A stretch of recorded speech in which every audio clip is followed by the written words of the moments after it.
In the Wyoming Legislature, there's probably no more authoritative figure than State Senator Barry Crago, Republican, House District 22 from Johnson County, on the changing face of property taxes in Wyoming.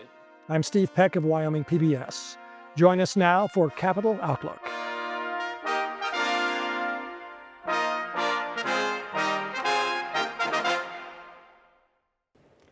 Welcome to Capital Outlook. We're here at the Wyoming Capitol at the intersection of 24th and Capitol Streets in Cheyenne, Wyoming.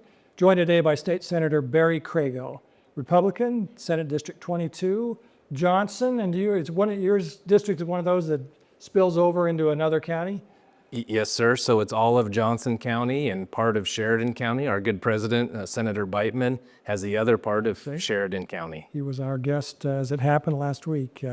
So this brings up a tiny little quirk of representational government that I like to bring up when I can. You are, I believe, the senator for Governor Mark Gordon, right? I do get to be the senator for the governor, but also for the first lady, which might be more important. Yes, and they live in your district when they're not here. Assuming you're acquainted with both of them? I am, very well. They are great people. It's an honor to be their neighbor. Wow. Glad to hear that. We are here on a Wednesday evening, and thanks to you for making time after what is always a busy session. But you said you got done on time today, and so that's probably a good sign. You were in the chair, right? I was running the committee of the whole, so oftentimes when people click on the Zoom and they see us out there doing the work, if you're not the president or the vice president and you're sitting in the chair, it's likely you're running committee of the whole, which means we're working the bills on their first reading. Mm-hmm. First reading. So there's a schedule that we go through, and this is the shorter of the two legislative sessions, the budget session, scheduled for 20 days. We have, as we're sitting here now, about a week to go on the basic schedule. That can change a little bit. Run too many more days like you did today, we might get done early, but it could reserve another day or so if that came up. Any sense, I know you can't predict exactly what's going to happen, especially since the House district or the House chamber is also working, but any sense of how on time we are now? I know there was some discrepancy earlier. I think we're doing fine. The Senate is probably ahead of schedule. Our leadership has done a really good job of keeping us on task, keeping us moving forward. We did not spend the amount of time that the House did on the budget. We worked it in dramatically less time. And so we're in a good spot. We should be able to get through all the House bills, no problems. I don't know about the House. They're probably a little bit behind us. And so we'll just have to wait and see where we get. But both the House and the Senate now have appointed their conference committees for the budget bill. So we'll see how that plays out over the next few days. And that doesn't necessarily reflect that there's some problem. A conference committee is just inevitable in any budget. Right. It is. That's how the budget process works. Every budget process includes a conference committee. So the Senate works their version of the bill, sends it down to the House to review. The House works their version of the bill and sends it to us. It's called the mirror budget bill process. And so once we've each passed the bill out of our chambers, then we appoint a conference committee. By we, I mean the presiding officers. So the Speaker and the President appoints a conference committee, and then five members from each chamber meet to go over those differences and try to resolve those differences, because they rarely are the same. In fact, I don't know if it's ever happened where they're exactly the same. Sure, and that's just the way it goes. Different people with different ideas, just different approaches. How far apart are we roughly between the two bills now? I think the last report I heard was around 170 million, but some of that is just coming from different places as well. So I think it actually could be less than that in total. Now that's real money, of course, but the overall state budget is roughly how big? Yeah, billions. And so this is not that big of a difference in reality. And it strikes you at least as being resolvable? Absolutely. It always gets resolved, but. Yes, sir. I think in both houses, I think both chambers, they would tell you we're close. We should be able to figure this out. Each side gives a little bit. We should be able to get there. Do you happen to be on the conference committee? I do not. Do not. You are in your second year as a senator. Do I have that right? And served 4 years prior in the Wyoming House. That's correct. So I did 4 years in the House, House District 40, which is now held by Representative Conley, and moved over to the Senate 2 years ago. What got you interested in public office? Well, I've been interested in politics and civics and just being involved in government for a very long time. I grew up with a grandmother who served in this body, who served in the Wyoming State House for a very long time. Sure, hers is a name many will remember. Say it for us. Marlene Simons. And so I've spent a lot of time around this place and just grew up admiring the process.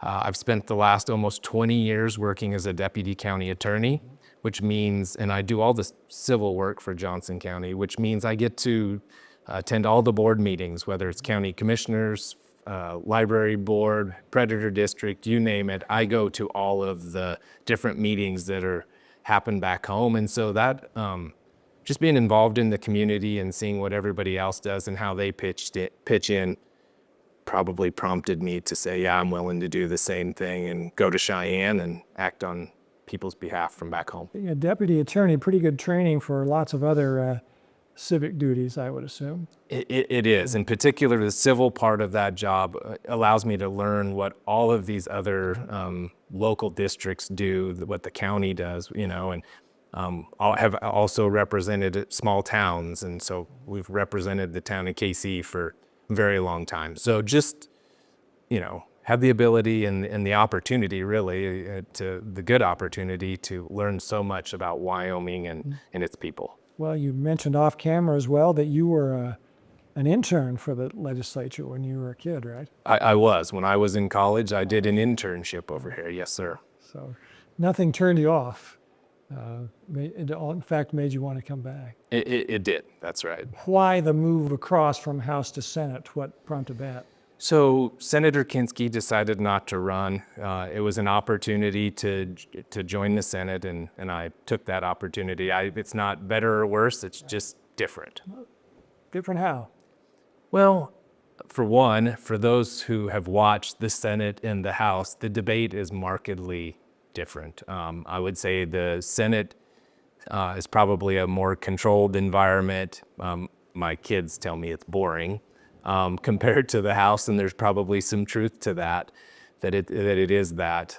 And so, but if you watch the debates on the floor, the House has much more conversation going on during the debates. The Senate's more focused on the individual. If you go look at the paintings on the walls, the paintings in the corners of the chambers of both the House and the Senate, you'll notice the ones in the Senate are focused on individuals, and the ones in the House are focused on groups. No kidding. I had not noticed that. Now I really want to. Yes, and so those paintings that were put up there and procured by Mr. True, Alan Tupper True, those paintings signify the bodies themselves. They really do. And so one's more about groups and working together as groups, and I think the Senate's more about working as an individual. And if you watch the debate and watch how things happen, it's definitely true. No kidding. So it isn't just recent divisions or ideologies or anything. The sense you're getting that historically it's always been that way. It's always been that way in my recollection, both from when I was here as a young man to being here now as a member of both chambers. You mentioned that the budget conferencing process is about to begin. The House has its version of the budget bill. The Senate has its version of the budget bill. Something that was interesting to me, and I don't know if it was directly in response to, let's just say I think it's safe to say some of the difficulty that the House had in getting through its version of the budget. There was notably, and it's been covered elsewhere, a session where more than 100 amendments were brought up, and they went into the middle of the night, well past 1 o'clock, 1:30 in the morning, to try to get through all those. I don't know about you, but I know in some of my work through my life, working into the middle of the night on detailed work isn't necessarily conducive to doing the very best you can, or I didn't feel confident that I really was, and I'm sure they must have felt that as well. The Senate, maybe in response to this, and I hope you can address that a little bit, did something that in my experience, long experience in watching the legislature, I'd never seen done before, which was rather than create our own from scratch budget bill, let's accept the budget that the governor put forward, submitted to us in November, outlining his state of address, and we use that as our starting point. What did you think of that idea when it first came out? I thought it was a great idea. Supported it fully. Otherwise, we would have been doing the same thing the House did, which was going through budget by budget, agency by agency, and trying to get back to where the governor recommended we start. The governor sent us a responsible, as he called it, essentials budget. It didn't overspend. It spent money on the things people expected government to spend money on. And that's what it did. And so it was a responsible place to start. Of course, we then went in and made changes up and down and, made it our budget in the Senate. But it saved us days and days of time. And in the end, we had a fairly good support for the, final product. A point that Senate President Beitman brought up last week on this show was one I will acknowledge I hadn't really thought of before. When thinking about starting your budget bill from scratch, you only have half as many people as the House does. And he said that can become a problem in a real big, busy bill with lots of amending and committee work and so forth. There just aren't as many hired hands to do the job. And that's accurate. Yes, we have to cover the same amount of territory with half as many hands. Yeah. So again, a reason to do this thing, which again, historically has been sort of unusual to do. Has this period known as crossover, where Senate considers House bills, House now considers Senate bills, has that now begun? It has. It has. Yes. So you're getting those now. We are. So today, all we worked on committee of the whole was House bills. And so all of those bills had to be out 2 days ago. All of our files had to be out 2 days ago. So now we are only working on the House bills as they have come across, which does include some of the committee bills that were worked by the joint interim committees together. So although they're labeled as House bills, they're bills that we worked together as both House and Senate through the interim. Let's talk a little bit about that process, the committee bills and how they're treated and how they're introduced and sometimes are not. There's a lot of your time as a legislator is spent in what we call the interim, the period between the two sessions, and you're meeting in your various committees. What are your committees at the moment? So my two standing committees are agriculture and judiciary. Two things you know a lot about, just as in general, yeah. Yes, sir. Two things I happen to know a little about and really love. So those are my interests for sure. And you hear bills get assigned, they get originated, you hear them, you vet them, you hear a lot of testimony on them. Sometimes these committee meetings can take a couple of days to do, not just hearing one bill, but you're going through it maybe in a more deliberate way than you're able to do with an 8 o'clock committee meeting over here in the extension when the session's about to convene in an hour later, a couple hours later. So you do some good work, and the bills get reported out, so to speak. The committee says, yeah, we recommend this bill in this form, let's introduce it. Am I right in saying, in your now 6 years of experience, fewer of those committee bills seem to survive the introductory period into the committee of the whole?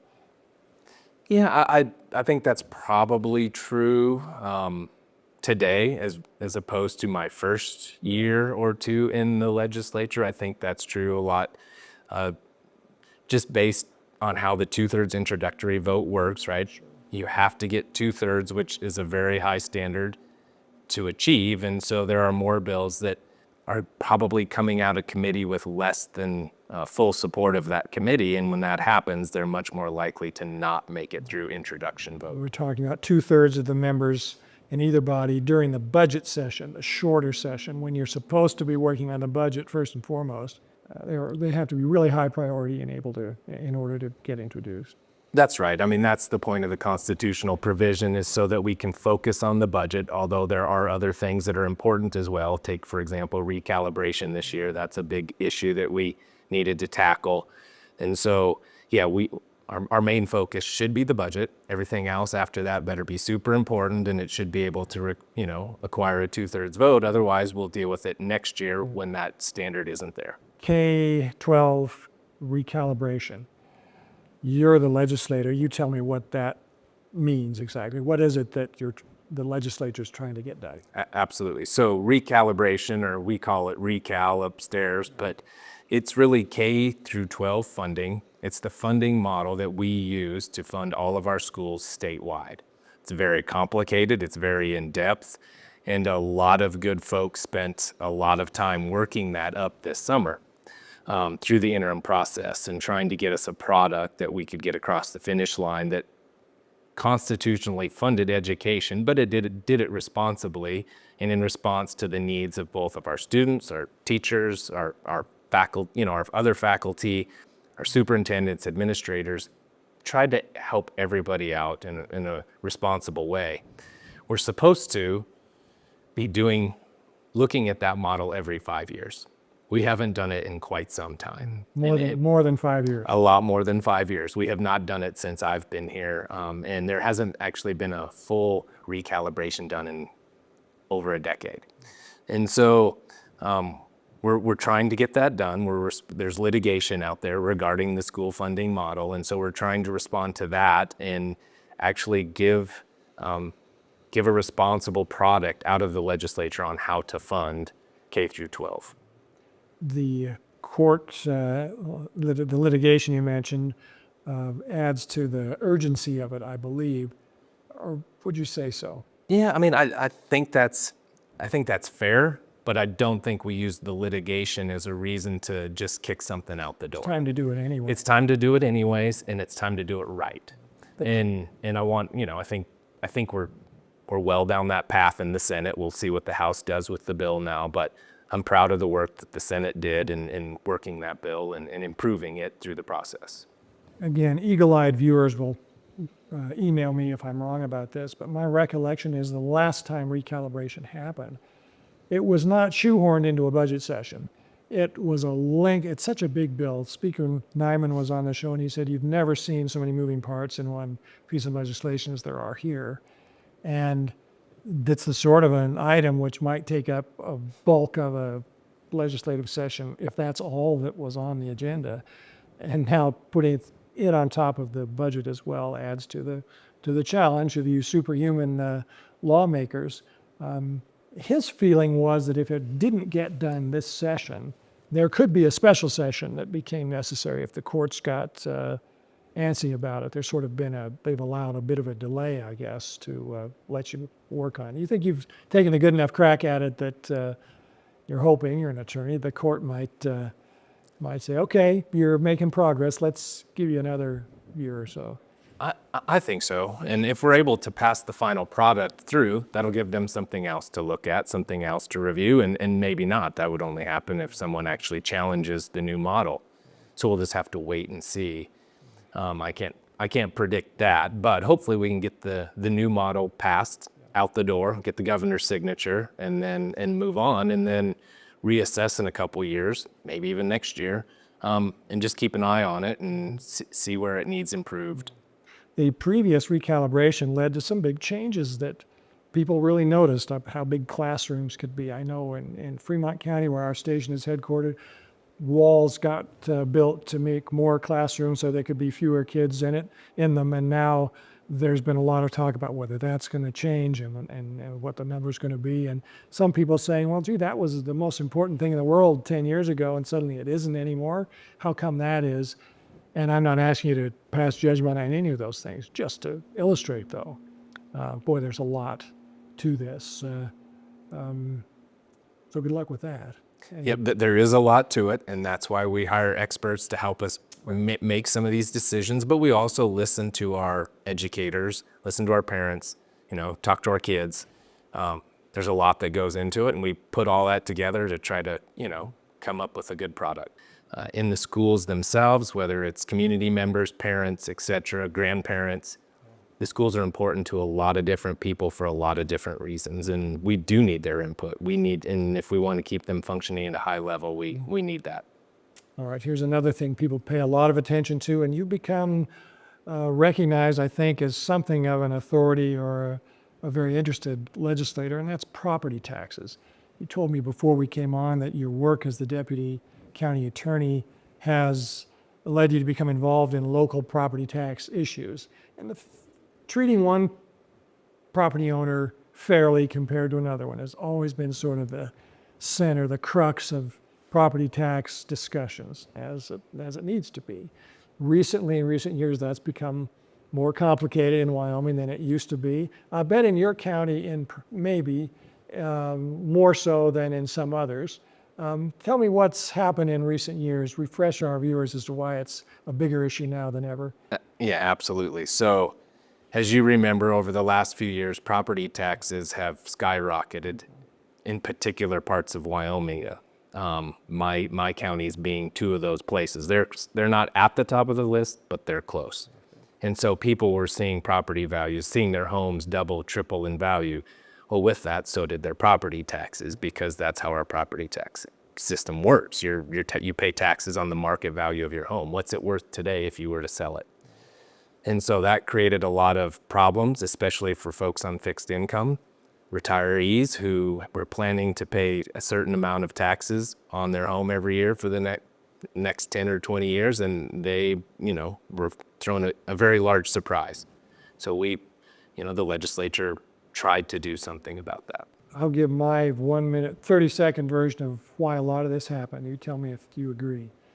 Particularly during the period of the COVID pandemic, when some other states had lots of restrictions and closures, and Wyoming looked good to them from out of state. And a lot of people with money to spend came in and bought property. And so the guy right next to my property might have sold his for $1 million.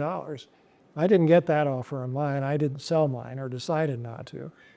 Fair market value is, well, if the guy next door sold for $2 million, you probably could too. There go your property taxes, even though you're not planning to sell. And that's a portion of what this is all about. Last year, and not just last year, but in particular, memorably, there were a lot of property tax bills that were being juggled by you lawmakers all at the same time. And some different approaches were put into law sort of simultaneously. Now we're seeing some of the effects of that, and we're anticipating some of the other effects. I was thinking that property taxes might be a big issue this session again, but in fact, I guess the consensus kind of has been, let's let this play out for another year, and we'll have a biennium at least to assess what's happened. Is that a fair assessment? I think that's a very fair assessment. I think all of us, although we want to make sure people are continuing to get the tax relief we previously provided, Right. I think a lot of us think we need to just sort of hit the pause button and see what this looks like next year, or maybe even the year after that. Let's see where this leaves folks. Let's see how the housing market plays out and what happens to people's taxes. They might even go down, which would be a good thing. The markets, might settle down and actually go down. There's certain places in Wyoming that's never going to happen. You live in one of them. It's just, and I probably do too at this point. People would love to move to our parts of Wyoming, and that's great, but it does create an issue for property taxes. On the flip side of that, though, there are places in Wyoming where their taxes are going down, and so we have to take a measured approach. We don't want to bankrupt our local governments. Those property taxes pay for things at the local level. That's right. They pay for things. They pay for roads. They pay for schools. They pay for your weed and pest district. They pay for your solid waste districts. They pay for all those things that are services that most of us, not all of us, but most of us utilize. And so I think we just have to keep that in mind and remember there's a balance here, and we have to find the right balance. Sure. It's a very popular idea to think, boy, I don't have to pay as much property tax as I used to. Great. Oh, the library's closed now? And these are the things that are just sort of becoming apparent.